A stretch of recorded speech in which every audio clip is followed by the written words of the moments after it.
Motorcycle चोरी करणारे परराज्यातील सराईत आरोपी जेरबंद, 6,50,000 रुपयाच्या मोटरसायकली हस्तगत.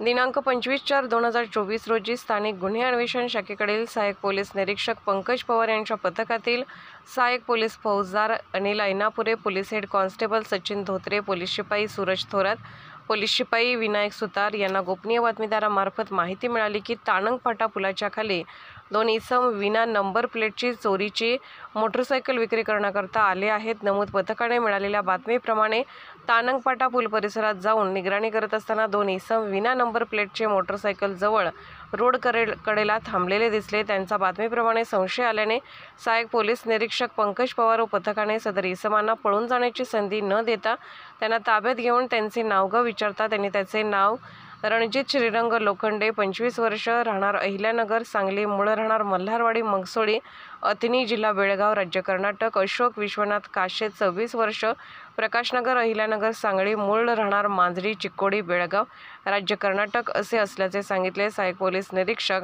पंकज पवार यांनी त्यांच्या अंगझडतीचा उद्देश कळवून पंचांसमक्ष त्यांच्याकडे असलेल्या मोटरसायकलीच्या मालकी हक्काबाबत विचारणा केली असता रणजित लोखंडे यांनी सांगितले की त्याने व सोबत असलेला अशोक काशीद यांनी मिळून वेळोवेळी मोटरसायकली चोरी केल्या असून त्यापैकी एकच मोटरसायकल असल्याने सांगून इतर मोटरसायकली या अहिल्यानगर सांगली येथील भाड्याने राहत असलेल्या घराच्या शेजारी मोकळ्या जागेत लावल्या असल्याचे कबूल केले. लागलीच पंचांसोबत त्यांनी गाड्या लावलेल्या ठिकाणी जाऊन पाहणी केली असता वर नमूद वाहने तेथे मिळून आली.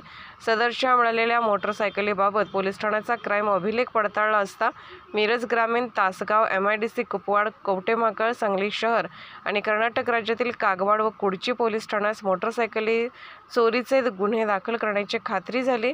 लागलीच सदरच्या मोटरसायकली पुढील तपास कामी सहाय्यक पोलीस निरीक्षक पंकज पवार यांनी पंचांसमक्ष जप्त केल्या.